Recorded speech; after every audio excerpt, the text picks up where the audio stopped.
and the love and beauty that surround us.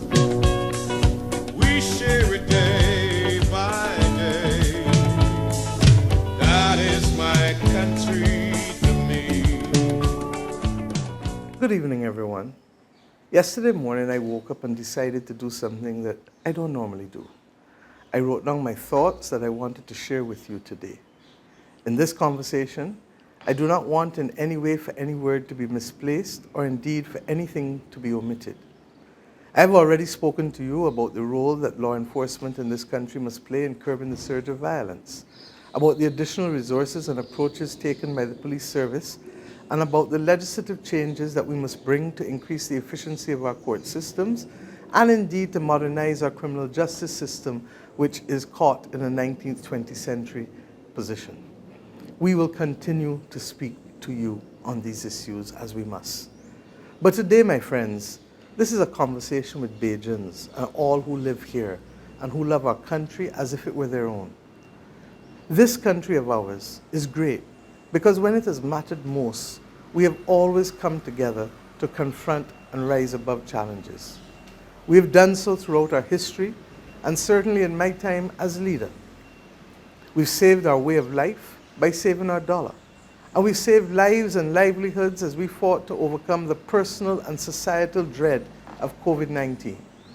We have grown stronger to fight this new reality of ours, this climate crisis. And we will continue to work together to become even more resilient because we're not where we need to be to fight that battle.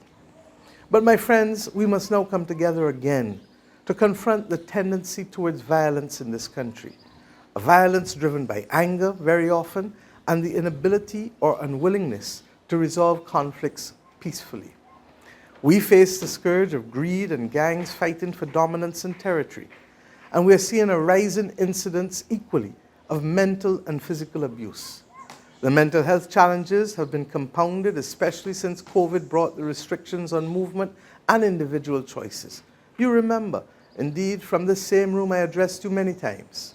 These matters are made worse by other issues that we must consciously control as leaders, wherever we are, whether as parents or guardians and godparents, or indeed extended family or neighbors, friends, employers, members of the community, sporting or cultural groups in which we interact. And we must do so whether in our homes, our place of work, or businesses. And indeed, we must do so where we worship, in our churches, our mosques, our temples, wherever we go for religious or spiritual worship. We must immediately address the absence of religious and moral grounding of our children. We have talked about it for too long without serious progress. We must teach them and they must learn the basic difference between right and wrong and the need to respect human life, their own lives, and indeed that of others. We need to control the inappropriate use of social media to circulate memes that hurl insults or share videos that denigrate groups like young women, young girls, or promote the attraction of guns, or indeed the sending of direct messages to issue threats and to deliberately generate fake news, news that we know to be fake. We must monitor and balance the excessive screen time and exposure to violent content. This nation's children are being desensitized to violence through the non-stop playing of video games and the overuse and misuse of social media, through the cartoons that they're watching in some instances. It is interesting that it is called social media, as it quite often leads to antisocial behavior. And this is now being recognized the world over. This overexposure desensitizes not only the children, but indeed some of the parents to the presence of guns and killing. Our children, my friends, are spending hours on these devices, pausing only to eat and to drink and returning to the games where they have been killed multiple times for the day already and are still playing. And after a while, what happens? Killing means nothing to them. Everything on social media is a trend. And unfortunately, we have seen gun violence trend, not only here, but globally, reminding us of the fragile nature of our peace. Zero tolerance for guns and drug abuse must not only be engaged and articulated by law enforcement, but across our society, in our institutions, in our homes, and indeed, yes, on our blocks. You know, Judge Judy has a saying that if a song's too good to be true, it is normally not true.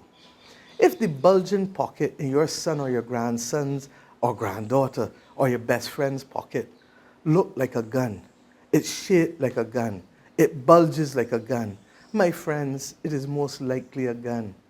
By closing our eyes and remaining silent, we are indirectly authorizing its indiscriminate and unlawful use.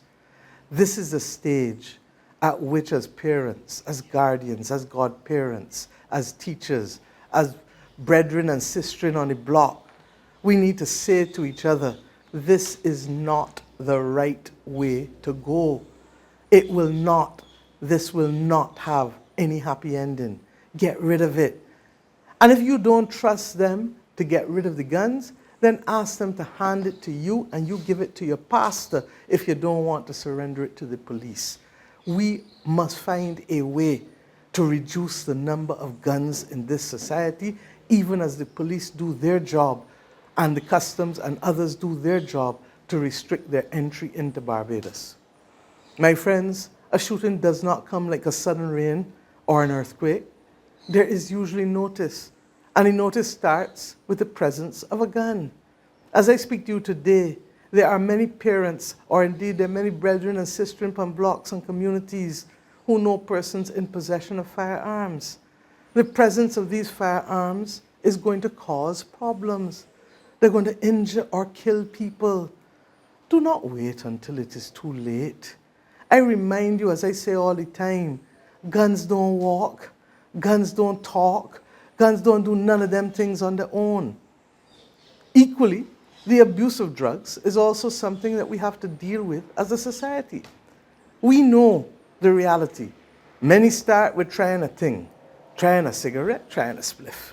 That is not even so much the problem, but it is when that trend leads to 4 and 6 and 8 a day, and when people start to move on to other drugs, drugs that take control of your mind, drugs that will embarrass you in the eyes of your peers, your friends, others, because you will be exploited and you'll be made to look foolish in front of everybody, and you ain't gonna have no capacity to fight back because the drugs have taken control of your mind. I remind us all the time, Usain Bolt, Sarah Williams, Dwight York, none of them could be where they are today if they did not take care of their minds and their body. If they drank and smoked in a way to affect their lungs, far less anything else, where would they be? Certainly not recognized by others globally. You cannot do 30 minutes of extra time in football if your lungs can't carry it. Who are you fooling? 30 on top of 90 minutes and your lungs can't hold it? Who are you fooling? Let us look at the athletes recently in Cricket World Cup who were just here. They needed to be at their sharpest and their fittest physically and mentally in order to win. My friends, we need to be real and be prepared to turn the corner as a country as it relates to this issue of guns and drug abuse. While many people can accept that life can be balanced when we do things in moderation, and perhaps that's the majority, and that's a good thing, but there's always danger with abuse. That is when you lose control and everything starts to unravel. We have to confront this issue of the illegal carrying and use of guns in our country and the escalating use and abuse of drugs and alcohol, not just drugs. We confront and talk about everything else in Barbados, everything else. So why not when we see signs of wrong? I'm appealing to you. Talk with who you can trust. Talk with who you can relate to. But always talk with who is causing the problem. Better to open your mouth now and talk than to hold your belly and bawl. I'm telling you. We cannot and must not take, therefore, justice also into our own hands. That is not our role. Don't let's get tied up with that. Justice is the duty of law enforcement, the brave members of the police service and others who are here to protect each of us and to uphold the law. Equally, our courts must judge who is guilty and who is not you nor me, unless we sit in front of a jury. Where we must step up individually and collectively is in our commitment to take back our common peace in Barbados and to show love and respect to one another. And let me give a few examples. Let's start with our language. Let us talk with each other, not to, not about, and certainly not at, because you know where that's going to end up. Let us truly see each other and talk with each other. Let us listen to one another, even if we disagree, and even if sometimes you dislike the body. Let us feel for and understand each other. We have had our own way in this country for resolving conflict for the most part. We've also learned the art, as Bajans, of living on a small rock together, even when we disagree. I urge us to continue on this Bajan way. This is our way. Don't let us allow foreign influences that would call for rapid escalation of disputes to a point where there's no coming back. We know better. We know how to walk away and let cool heads prevail. We've done it all along. This swiftness to anger will only reap despair and death. We have seen it play out elsewhere, if we are to be truthful. Do not bring it, my friends, into our way of life. This is not who we are, and we as Bajans know better. Our grandparents have always told us a word to the wise is sufficient. If you see your child with cash or with possessions that way out of sync from what they're working for or how much they're earning, do your own sniff test. Tell them like it is. Tell them, I like where you got there. It looked good, but tell me where you get it from. And to the women and girls, I say to you, if you're receiving a gift from somebody, beware that you don't get caught up in something that you didn't bargain for, especially if the gift is out of the pay packet of the person that giving it to you. They can't afford it out of their pay packet. You know something wrong. You got to connect the dots, as the young people would say, the math and mathin'. Our world, our Caribbean, is full of examples of what will happen when we take in other people's values and other people's way of doing things. It is equally clear what will happen, my friends, if we do not commit as a nation to step up. We must remember that we learned as children and insisted on passing it down. And I can remind you now again, hard as you want here, only way you can feel. We know better, and we know what will happen. And you cannot therefore be surprised if you know what will happen when you make certain choices. My friends, what am I telling you? If we see wrong, say something. If we can correct a child or a teenager, let me talk with them. Let me talk with them. And if we are not their parents or guardians or godparents or teachers, let me talk to those who are as well. Teach them also, our children, our teenagers, that sayings like the golden rules still matter. Do unto others as you would have them do unto you. These got to be practiced every day in every action that we do. It must become a habit. Let us teach them to work together, understanding that many hands make light work. This means left out the fussing and the fighting with each other, left out the shouting and the cursing, but stay together as friends. How we can work together as friends or as teammates, how we can work together as a community, how we can work together as a family. We must not, my friends, be divided by loyalty to groups or gangs that have nothing at all to do with Barbados. They wouldn't even know the difference between 6 roads and 6 men's. They wouldn't even know how to stir cuckoo or what cuckoo is, for that matter.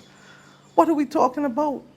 We have to remain faithful to who we are, because those things that they would want us to do are not who we are. Let us, my friends, therefore, respect life and respect each other. I've never seen a body riddled with bullets walk, yet. Never once. Once the body dead, the dead. The only time a sharp blade can help you is when it is held by a surgeon.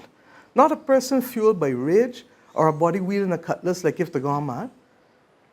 So I want us to pause and reflect. I have personally faced other times in my life when the challenge often seems daunting and indeed unlikely to overcome. And believe me when I tell you that I know what it is equally to confess that I shall walk, even if it is me, just me, and my God alone.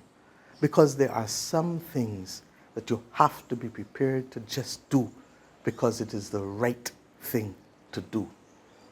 So as your leader, I pledge to take the first step. As I say to Bajans, let us walk the walk.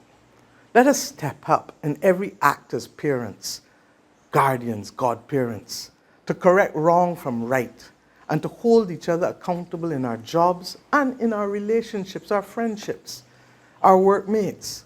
Let us consciously cut out violent language in our families, among friends, and across groups, including the political groups and the sporting groups, including when we're liming or drinking. Let us resolve to express how we feel and talk it out with each other. I want to repeat myself. Let us tell each other how we feel, and let us talk it out with each other calmly. Let us give one another the benefit of the doubt. And if you feel you need to step back and take a cool head, step back and come back again. If wrong is still being perpetrated, then let us use the systems that we have, the police, the courts. You can even go for mediation and counseling. You can do arbitration, whatever it takes. And these fancy words don't mean formal people, because in every community and in every family, they've got somebody who will ask you to pray to a cooler head and to take it down, take it down. Let me deal with this tomorrow, take it down. We do not need only formal systems to be able to resolve conflict. I don't expect perfection, my people, because that belongs to the divine. We know that. But I do believe that the majority of us can do better, because we can and we know better, and we can claim back ground because we know better. And equally, we know the consequences of not doing better. It is a choice. And I say, let us do better. Let us step up together and work with one another to do better and to keep the common peace and to love and respect one another on this little rock we call home. We sing Bob Marley music all the time, and Bob never talked about denigrating a woman. Bob never talked about doing something to somebody to kill them off. We know better. I am up for the challenge. If you are, I'm asking you to step up and be counted. Sign your name on history's page as your first sign that you are committed to building the habits for yourself and nurturing the habits of others around you to make peace in what we do, in what we say, and in what we think, in our words, our deeds, and our thoughts. We are all leaders in some way, whether it is in the family or the workplace or the community or on the block. Find ways to let others know that this is your mission, our mission as a Bajan people. And I call now formally to let us all agree that our religious services this weekend, from Friday to Sunday, across the entire island, that those services send up prayers for those who have fallen and for the strengthening of the resolve of all of the rest of us living here for a peaceful Barbados, to build the common peace in Barbados. I saw the picture, the powerful picture today, of the three mothers in white as they carried their vigil out yesterday evening. Our thoughts and prayers are with you and all of the others who have lost family. But equally, I say that if we want to stand in solidarity with all of you, I ask now every Barbadian, each of us, to pause for 5 minutes this Saturday, July 20th at midday, for silent reflection wherever we are, whatever we are doing, other than, of course, the essential services. I know it is crop over, and I know it is Kiddies Kaduman. But it is important that we pause and reflect for 5 minutes, even in Kiddies Kaduman at midday, to send a signal that the majority of us want to build a common peace. We want a peaceful Barbados, and that we are committed to stepping up and putting in the hard work towards it.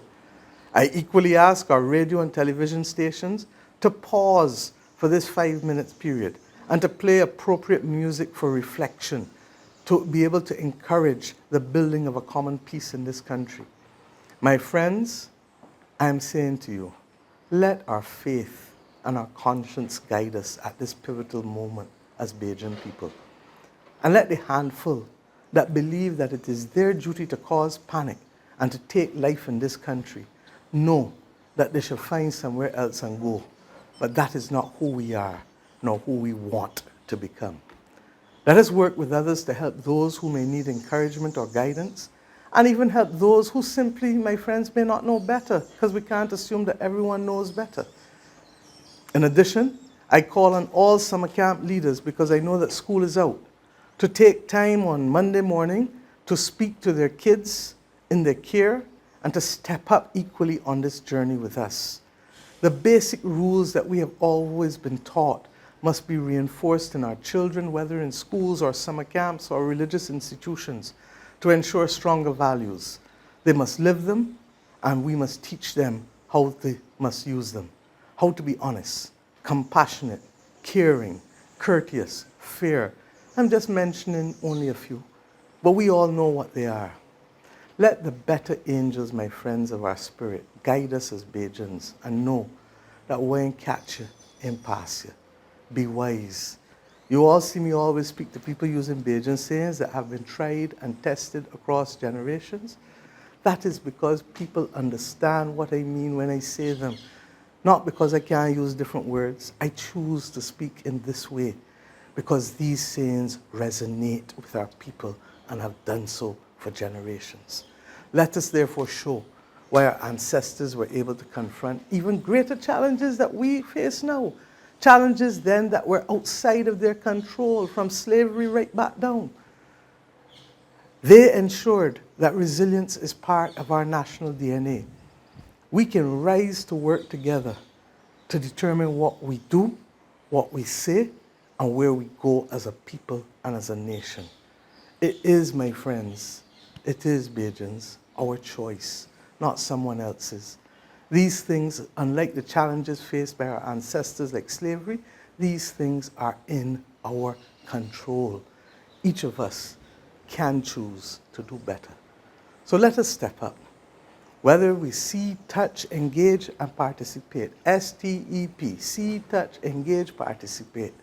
Let us embody these principles, and let us become champions for the common peace in Barbados, and respect ourselves and respect each other.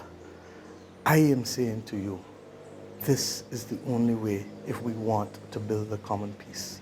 The choice is yours to step up and to make that difference. I pray that you do the right thing, each and every Bajan, and send that clear message. Thank you, and may God bless our country, may God bless our people, and may God give us the strength and the capacity to discern right from wrong, and to do the things that we know we need to do to maintain the way of life that we cherish so much. We will not surrender to a handful. Thank you. My country to me is the children's laughter and genuinely loving each other. That is my country to me. It is the air I breathe, and I'm proud to be born here, and the love and beauty that surround us, we share it there.